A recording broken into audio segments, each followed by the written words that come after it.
Capital TV Bihar देख रहे हैं। मैं हूं आपके साथ समीक्षा तिवारी। बिहार की राजनीति में ब्राह्मणवाद शब्द एक बार फिर से चर्चा का बड़ा मुद्दा बन गया है। ये बहस सिर्फ किसी एक जाति के समर्थन या विरोध तक सीमित नहीं है, बल्कि इसके पीछे राज्य की बदलती सामाजिक और राजनीतिक तस्वीर जुड़ी हुई है। पिछले करीब 35 वर्षों से बिहार की राजनीति यादव और कुर्मी नेतृत्व यानी लालू प्रसाद यादव और नीतीश कुमार के इर्द गिर्द ही घूमती रही है। इसके बावजूद आज निशाने पर ब्राह्मण समाज को रखा जा रहा है। राज्य में ब्राह्मणों की आबादी करीब 3.66% बताई जाती है और सरकार में उन्हें सिर्फ एक मंत्री पद मिला है। फिर भी विधानसभा से लेकर सड़क और सोशल मीडिया तक ब्राह्मणवाद को लेकर बयानबाजी तेज है। माले विधायक संदीप सौरभ के हालिया बयान के बाद ये मुद्दा फिर गर्मा गया है। सवाल उठ रहा है कि जब सत्ता लंबे समय से दूसरे सामाजिक समीकरणों के हाथ में है, तो फिर ब्राह्मण समाज को ही क्यों टारगेट किया जा रहा है? क्या यह आने वाले चुनाव की रणनीति है? क्या यह सामाजिक न्याय की नई बहस है या फिर राजनीति का पुराना हथियार? क्या ये प्रतिनिधित्व की मांग है या सिर्फ वोट बैंक की राजनीति? आखिर इसके पीछे असली वजह क्या है, ये जानेंगे हम इस स्पेशल स्टोरी में। ब्राह्मणवाद बनाम ब्राह्मण बहस का असली मुद्दा क्या? 20 फरवरी को पालीगंज से CPI-ML के विधायक संदीप सौरभ ने बिहार के विधानसभा में यूजीसी इक्विटी एक्ट से जुड़ा एक सवाल उठाया। सवाल पूछते ही समय उन्होंने ब्राह्मणवादी मानसिकता शब्द का इस्तेमाल किया। बस यहीं से विवाद शुरू हो गया। सत्ता पक्ष के कई विधायक इस शब्द पर नाराज हो गए और उन्होंने इसका कड़ा विरोध किया। सदन का माहौल कुछ देर के लिए गर्म हो गया। मुद्दा शिक्षा से जुड़ा था, लेकिन चर्चा का केंद्र ब्राह्मणवाद शब्द बन गया। भाजपा विधायक मिथिलेश तिवारी ने इस पर तीखी प्रतिक्रिया दी। उन्होंने कहा कि लोग ब्राह्मणवाद का मतलब समझे बिना ही ब्राह्मण समाज को निशाना बनाते हैं। उन्होंने धार्मिक उदाहरण देते हुए कहा कि भगवान कृष्ण ने एक गरीब ब्राह्मण के पैर अपने आंसुओं से धोए थे।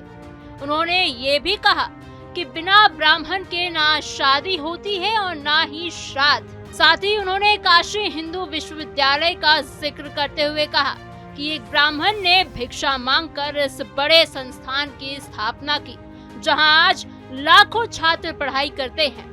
उनका कहना था कि ऐसे समाज को गलत बताना ठीक नहीं है। डिप्टी सीएम विजय सिन्हा ने भी संदीप सौरभ के बयान का विरोध किया।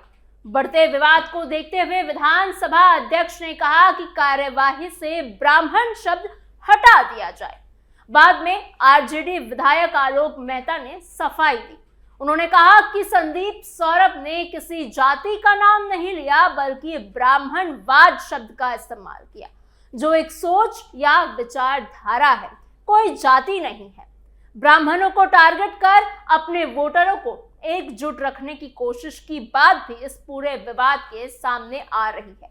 संदीप सौरभ यादव समाज से आते हैं और माले के 2 बार से विधायक रह चुके हैं।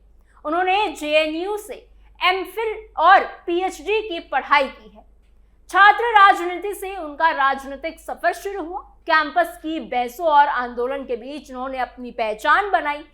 कहा जाता है कि उनकी शुरुआती राजनीति में सामाजिक असमानता और स्वर्ण वर्चस्व जैसे मुद्दे प्रमुख रहे। इसी बैकग्राउंड के कारण उनके बयान अक्सर तेज और सीधे संदेश देने वाले होते हैं। संदीप सौरभ की राजनीति की शुरुआत ही कैंपस में ब्राह्मणवाद और स्वर्ण सोच की आलोचना से हुई थी।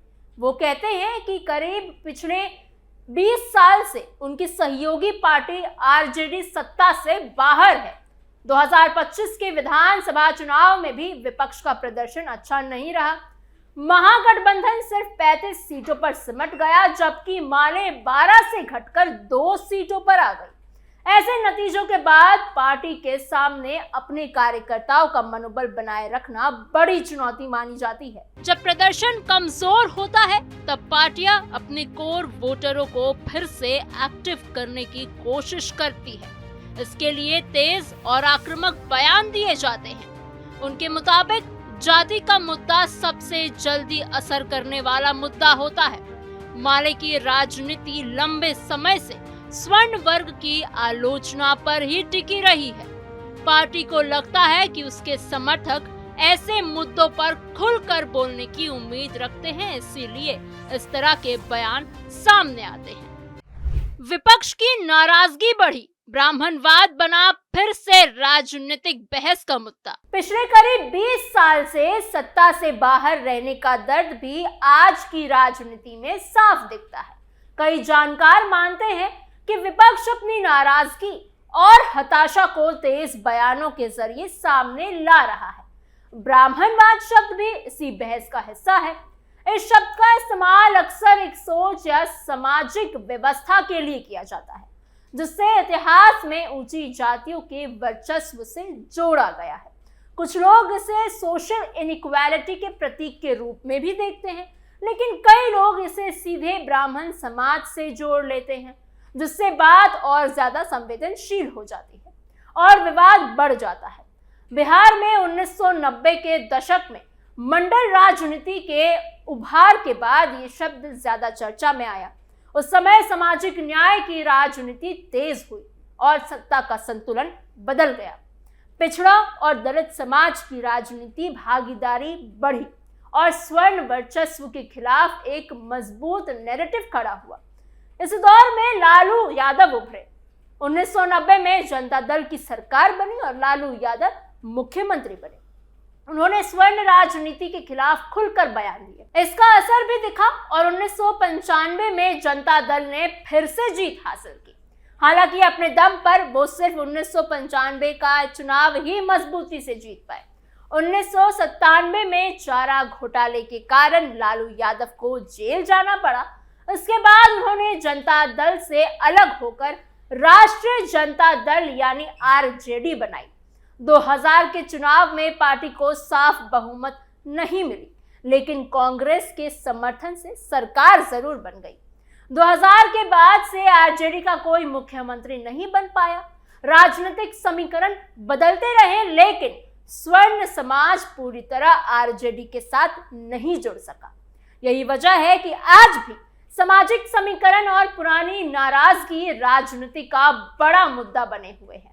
35 साल से यादव कुर्मी नेतृत्व, फिर भी ब्राह्मण टारगेट क्यों? बिहार जातीय गणना 2022 के आंकड़ों के मुताबिक राज्य में स्वर्णों की आबादी करीब 10.56% है। संख्या के हिसाब से ये बहुत बड़ी हिस्सेदारी नहीं मानी जाती, लेकिन जमीनी राजनीति में इनका असर काफी मजबूत माना जाता है। कई सीटों पर स्वर्ण वोट निर्णायक भूमिका भी निभाते हैं। गांव से लेकर शहर तक सामाजिक रिश्ते, आर्थिक स्थिति और स्थानीय प्रभाव के कारण चुनाव जीतने और हारने में इनकी भागीदारी बेहद अहम रहती है। यही वजह है कि हर बड़ी पार्टी खुलकर या चुपचाप किसी न किसी रूप से स्वर्ण वोट को साधने की कोशिश जरूर करती है। राजनीतिक जानकारों का मानना है कि महागठबंधन की पार्टियों ने स्वर्ण समाज से दूरी कम करने की कोशिश तो की, लेकिन वो प्रयास पूरी तरह से सफल नहीं रहा। कभी टिकट बंटवारे में संतुलन की बात हुई तो कभी नेताओं को आगे लाने की कोशिश की गई, लेकिन भरोसे का मजबूत पुल बिल्कुल नहीं बन पाया। कई बार बयानबाजी ऐसी रही जिससे स्वर्ण समाज में दूरी बढ़ी और नतीजा ये हुआ कि स्वर्ण वोट पूरी तरह महागठबंधन के साथ नहीं आया और एक बड़ा हिस्सा दूसरी पार्टियों की ओर झुकता चला गया। जब चुनाव में उम्मीद के मुताबिक नतीजे नहीं मिलते तो विपक्ष फिर अपने पुराने तेवर पर लौट आता है। सामाजिक न्याय और स्वर्ण वर्चस्व की बहस दोबारा तेज हो जाती है। तेज बयान देकर अपने कोर वोटरों को एकजुट करने की कोशिश की जाती है, लेकिन सवाल यही है कि क्या सिर्फ पुराने मुद्दों को दोहराने से राजनीतिक जमीन मजबूत होगी या फिर सभी वर्गों को साथ लेकर चलने की नई रणनीति बनानी होगी। आज की राजनीति में कई लोग ये मानने लगे हैं कि किसी समाज को लेकर तीखा बयान देना या विवाद खड़ा करना सस्ती लोकप्रियता पाने का सबसे आसान तरीका बन गया है। किसी एक वर्ग को निशाना बनाकर तुरंत चर्चा में आया जा सकता है, लेकिन सवाल ये है कि क्या किसी समाज को गाली देना या उन पर अभद्र टिप्पणी करना सही राजनीति है? क्या इससे समाज मजबूत होगा या और बटेगा? आलोचकों का कहना है कि ये तरीका नेताओं को कुछ समय के लिए सुर्खियां तो दिला सकता है, लेकिन इससे आपसी भरोसा कमजोर हो जाता है। बिहार में ब्राह्मणों का सीधा राजनीतिक दबदबा 1990 के बाद काफी कम हो गया। पिछले 35 साल से राज्य की राजनीति में यादव और कुर्मी नेतृत्व ज्यादा प्रभावी रहा है। फिर भी समय समय पर ब्राह्मण और स्वर्ण समाज को टारगेट किया जाता है, जिससे बहस फिर से और तेज हो जाती है। संदीप सौरभ जैसे नेता छात्र राजनीति से निकले हैं और जेएनयू जैसे बड़े संस्थान से पढ़े। बीते 2 दशकों में वहां से निकले कई नेता तेज और टकराव वाली भाषा के लिए जाने गए हैं। माना जाता है कि कैंपस की राजनीति में पहचान बनाने के लिए अक्सर किसी न किसी सामाजिक ढांचे की खुली आलोचना की जाती है, लेकिन राज्य की राजनीति में वही भाषा इस्तेमाल करने से मामला ज्यादा संवेदनशील हो जाता है।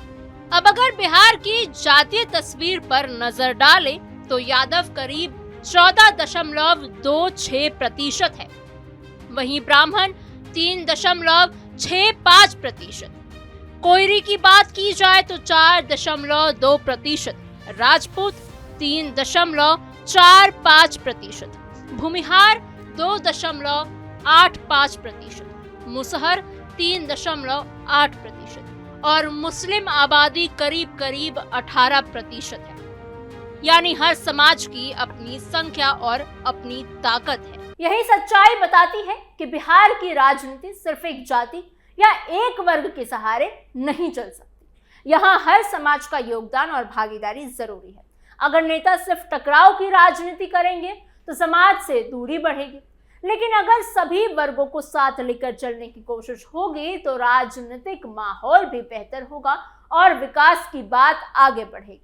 आखिर में सवाल यही है कि क्या बिहार की राजनीति पुराने विवादों में उलझी ही रहेगी या फिर आगे बढ़कर नई सोच, आपसी सम्मान के साथ एक मजबूत भविष्य बनाएगी? आपको हमारी खबर कैसी लगी? आपकी हमारे इस खबर पे क्या सोच विचार है, हमें कमेंट बॉक्स में जरूर बताइएगा। ऐसे ही और खबरों, जानकारी और अपडेट्स के लिए बने रहिए कैपिटल टीवी बिहार के साथ।